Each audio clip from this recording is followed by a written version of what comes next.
Hello, I'm Ed, welcome back to the studio, and this week it's the second part of my look at the old Canon SLR film camera, which I degunked after 10 years on the shelf, and I got some new batteries for it, but what I couldn't do was find some film. So in the last week I found a roll of Kentmere 100 from the place I usually go to.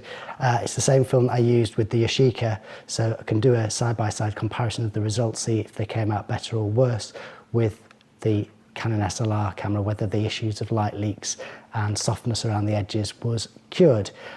I'm going to skip forward to that because I've had that film developed now and talk through that in a moment, but one thing I didn't do last week was show how I actually loaded the film onto the camera, because I actually loaded the film when I was out in the field rather than in the studio. So what I've done, I've got a box of Fuji 200 colour film because I want to shoot some colour, because I've been shooting a lot of black and white. But what I'll do is I'll load that on camera now just so you can see how it works. It's slightly different from the Yashica. The Yashica had to wind it all on manually. This one, it automatically winds it on. And one interesting thing is it winds the whole film onto the other spool so that once you take the picture, it goes back into the canister.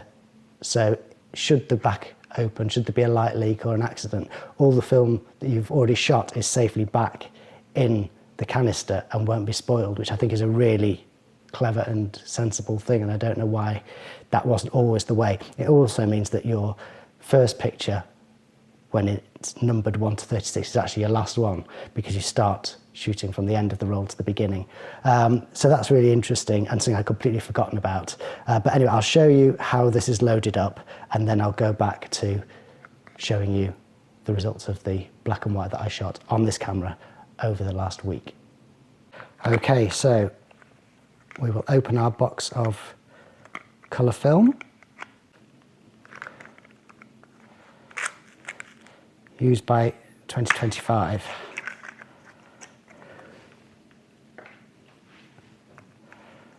Okay, and then to open the back of the camera, we pop that there.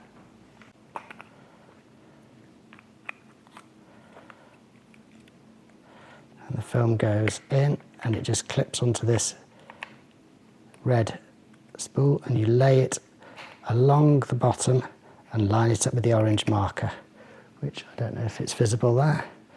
There's a little orange marker. And then when I close the back, it will wind on, but only if I have the camera switched on, and it's currently locked, so I will switch it to just an ordinary mode. And then when this closes, you should hear it wind on.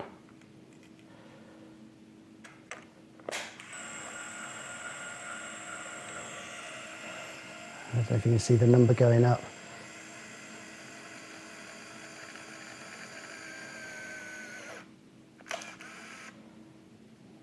There we go. So we're loaded with 36 exposures. I'll then check that the ISO has been read, because there's DX coding on the film, and this camera is modern enough to understand DX coding. So if I go to the ISO setting, yes, it automatically has recognised that it's a 200 speed film. I could then change it manually if I wanted to push or pull it, but I don't.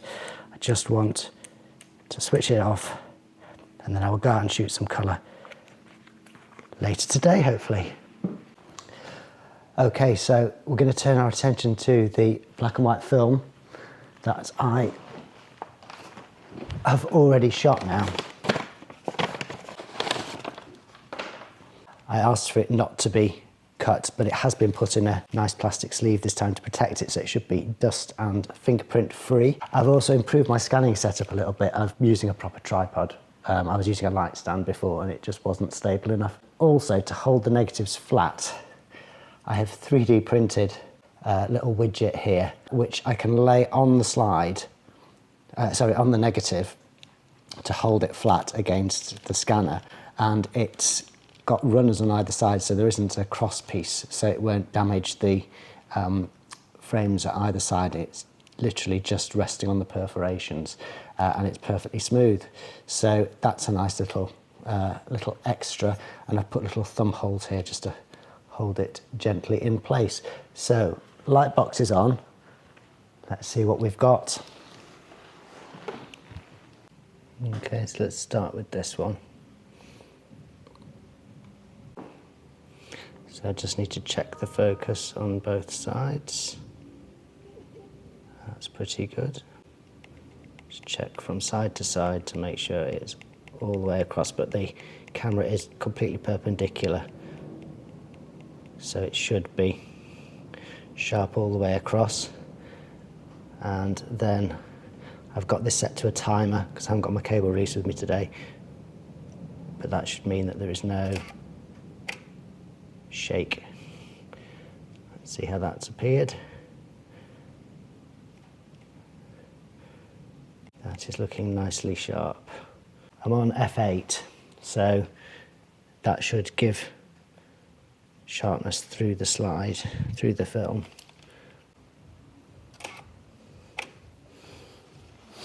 So there we go. One film scanned, and I think we have actually got a good result. Let's have a look at them on screen. Okay, so here we can see all the scans that I've made. There were actually a few more than this, but I rejected a couple.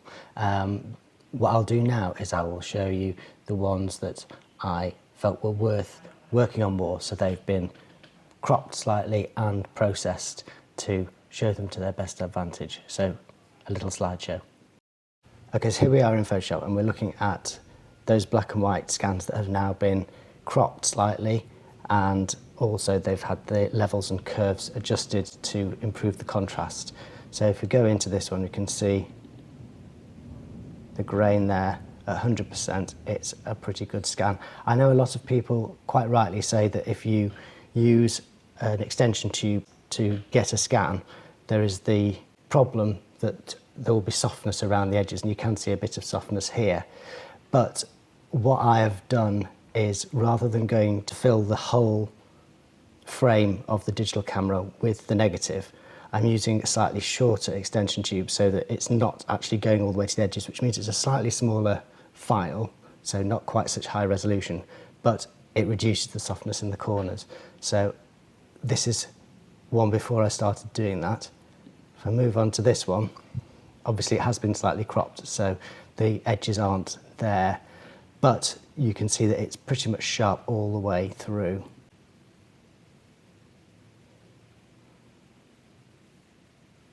And this is just some street art near where I live, and my son there with a little iced frappe, just to give it a little bit of extra detail.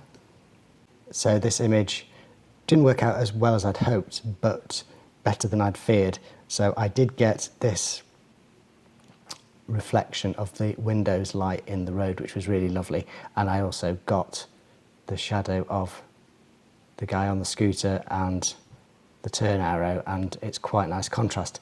However, it would have worked better in colour because the colour of this light was really attractive, and the colours and the reflections and the yellow lines actually work better. But it's a black and white negative, so there is no chance to go back and turn it into colour as I would have been able to do if I'd shot it digitally. Here, just a picture of some sneakers, as the Americans call them, and you'll notice that this one has a strange line across it. Now, what is that? That is because I hadn't taken the whole of the protective cover off the negative before I scanned it.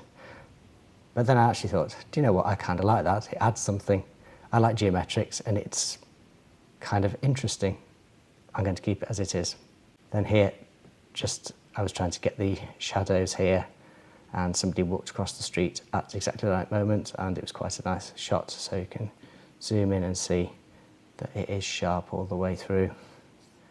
And he's actually got a Max Spielmann packet there, so evidently somebody who enjoys photography.